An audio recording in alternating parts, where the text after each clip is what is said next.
Welcome to our channel EasyPeasy Robotics. We discuss the robotic concepts in the easiest possible way, and today we will be discussing the building blocks of a robot operating system and of version 2, and why do we have the robot operating system version 2 and what was the limitations of version 1, and also the basic fundamentals of robot operating systems on which it was built on. Without wasting any time, let us directly head towards the video. The outlines of this video. So initially we will discuss the ROS2 nodes, what are ROS2 nodes and why they are important in ROS2, also the ROS2 publisher, subscribers and the messages used by the ROS and the topics utilized by the nodes to communicate between each other, and also what is DDS and why we don't have Roscore in ROS2 and what we had in ROS1, and what are the features of DDS which we are going to explore. The DDS refers to the data distributive services. Let's move towards the understanding of ROS nodes and the publisher and the subscriber. And before we move forward, let us understand why do we even need the robot operating system and what it is. Since we know that to build the robots we need many different packages, many different software components, and one of the basic and the most important characteristics of robot operating system is the modularity, which facilitates the component integration from various sources. Even though we have different software components, we can integrate all the subcomponents into a one component and make the robots work and function effectively. And next is the robot communication infrastructure. Since we will have many different packages, so the communication between these packages is also very essential, and the communication should be most effective and it should provide a real-time systems. And the third use of the robot operating system is it provides the device drivers for the sensors such as camera, LiDAR to work with them, and it also provides the scalability of the system. Since the robot systems are built and they are continuously be building on top of the other systems, the complexity will increase, the number of systems, the number of software components will increase. So as to have the scalability of the system, no matter how much the software is support is increasing, we have to have the scalability. And the last and the most important, one of the most important is the real-time support. The robots and the software should be working in the real-time support, that is all the computations, communications, transfer of data between the nodes and the process should be in real time. If it is not in real time, then we cannot leverage the ability of the robots and the software system that we have developed. So let's move forward to understand the ROS nodes, and these fundamentals are really important in order to build the big software systems. One has to have the fundamentals of robot operating system, that is ROS. So let's begin with the nodes, publisher and the subscriber. So what is a node actually? Is the unit of a system. Since we consider the whole robot software support as a system, so each and one system will have many nodes. Many nodes are just the units of the system, and we will have the communication between these units. And how will they communicate? In the following way. So the node can either be a publisher, or it can be a subscriber, or it can be a publisher as well as subscriber. So what it means by a publisher?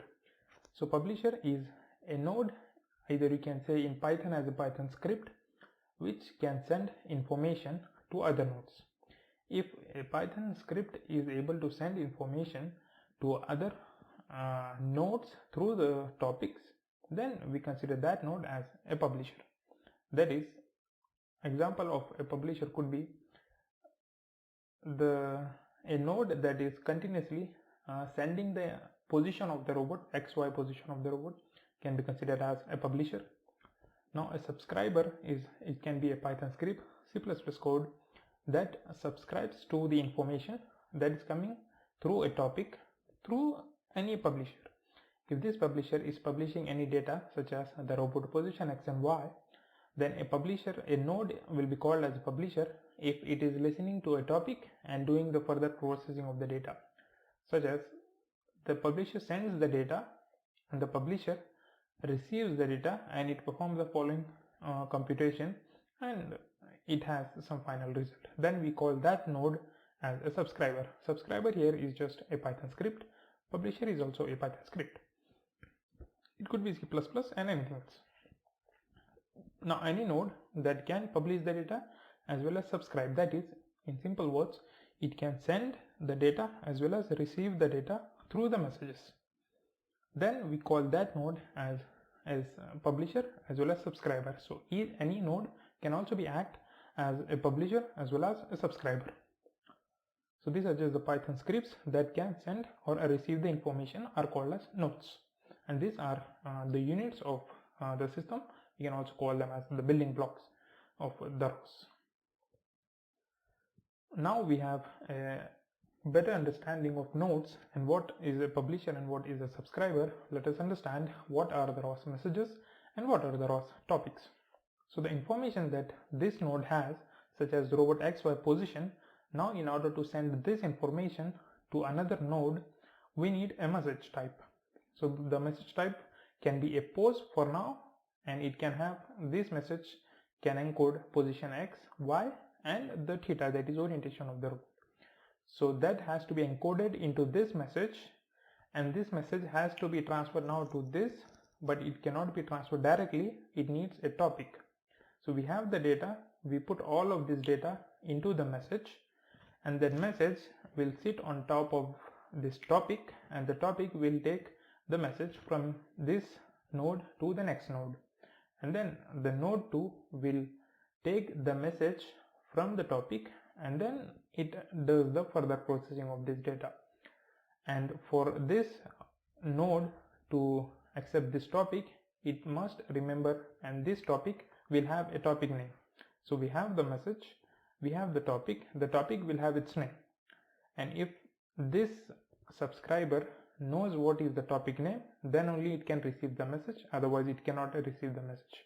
So this topic name can be considered as a password, that you have a message, you encode that message with a password that is topic name, and you put on this topic and you send it, and any node that knows the password can access this topic. So this topic will go here, and this node knows the topic name, which means it knows the password. So the node that knows the password of the topic can access the topic. So one publisher can have the message and it can send it through this topic. We can have multiple nodes, and some of the nodes can know the topic name, only those can access this message, others cannot take that message. Just like an example could be an email.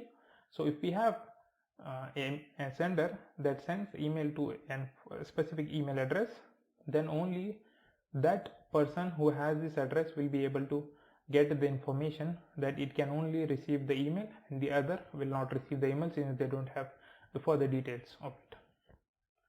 Now we know what is node, what is a publisher, what is a subscriber, what is a message, and what are the ROS topics.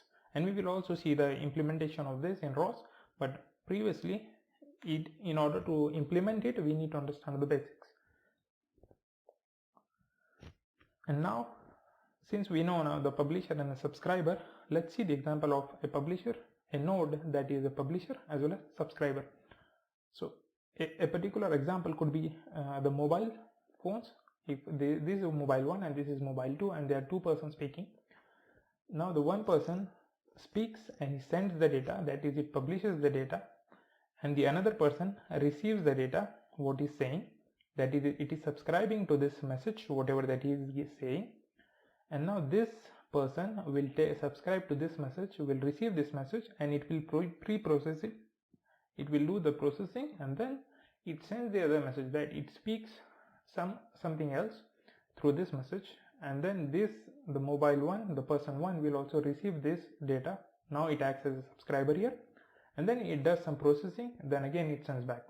So the person speaks and the second person listens, and it does the processing of what he is saying, and then he again speaks back to him, and now he listens, and again this communication goes on with these two nodes. So now in this case, this is also publishing the data from here and receiving the data from here. So he is publishing as well as subscribing. So this node can be considered as a publisher as well as a subscriber. So any node can be either a publisher, subscriber, or it can be both publisher as well as subscriber. So with this example now we have the clear understanding of how nodes are, what nodes are, and how do they communicate. That is, they communicate through messages through a topic name. Let's move further. Now we have the better understanding. Now let us consider we have node 1 and node 2. But how will they communicate? There could be many nodes, but who knows which node identifies which node. So in order to do that, in ROS1 we had a Roscore, which is a master. So if we have one node and we want this node to communicate with the other node, then initially they had to register to this ROS master, and the another node has to register also to the ROS master. So once the ROS master knows the node 1 is active and the node 2 is active, then it allows the communication between this. This was in ROS1. So in that case they can communicate, but imagine instead of 2 we have thousands of nodes or hundreds of nodes. So in that case that would be a difficult, and a real-time processing was possible in ROS1, but that has to be enhanced so as to make it more distributive. That is, no matter how many number of nodes we have, they should be able to communicate independently. So that is now replaced with the data distribution service, that is DDS, in ROS2. So ROS2 does not use the Roscore, that is ROS master, but it uses the data distribution service, that is DDS, which acts as a middleware used for communication among the nodes. So the nodes could be multiple nodes, and they will be distributive and they will be independent nodes, and they can communicate each other without registering to some system. And DDS provides as well the robust communication, scalable, and the flexible communication options as compared to Roscore. That's why we have the ROS robot operating system version 2, and we tried to avoid the limitations of the ROS1, and also provides the quality of service, that is the real-time message delivery system, where the message between the nodes, even though there are many number of nodes, can be delivered effectively in real time. So this is one of the benefits of the data distribution service. And automatic discovery, as we know that in ROS1 we needed a Roscore, that is ROS master, for nodes to be identified and then to communicate. In ROS2 we don't have such thing. One node, if he has to discover the other node, then they need to have the same ROS domain ID. ROS domain ID is very crucial in ROS2. It enables the two nodes to communicate to each other. So through which we have the distributed system. If there are two nodes and they both have the same ROS domain ID, then they can identify each other and they can communicate each other without any ROS master. So what is ROS domain ID? Let us understand this word. Is an environment variable which is used for isolate distributed systems to avoid cross communication. Consider if we have two big robots and they are working together, and we don't want any cross communication to happen between these two robots, then we assign one robot one specific ROS domain ID, and the another robot will have a ROS different domain ID. So the nodes of one robot will not cross communicate with the nodes of the another robot.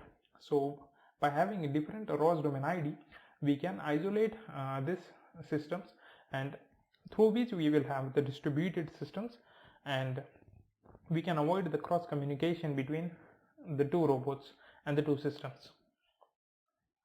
And let us understand now with graphical interface. So now we have consider with ROS domain ID, we have a node 1, that is a publisher, and we have a node 2 and node 3, which are subscribers. Now in order to have the communication between the publisher and subscriber in ROS2, all these nodes need to have the same domain ID. So every node will try to look for the same ID, and if the ID matches, then they will have a communication. Then they can have the communication if all of these nodes know the topic name that this publisher is sending. If this publisher sends and they all have the same ROS domain ID and it sends the message, then if they know the topic name, then they can access this. So an example we can see over here is if you have one machine and you have 3 different nodes, then they all have the same ROS domain ID, and in one node can identify the other nodes easily since they have the same ROS domain ID. And if you have 2 machines, let us consider this is the machine 1 and this is the machine 2, and both the machines have this same ROS domain ID, then the nodes of machine 1 can communicate with nodes of machine 2. This is the benefit of having the ROS2 now. The different machines can also communicate. Even in ROS1 they can communicate, but here they can do as well. And if you want this machine to be isolated from this machine, then just change the ROS domain ID of one of the machines, and then this node will not be able to discover the other node since they have different ROS domain ID.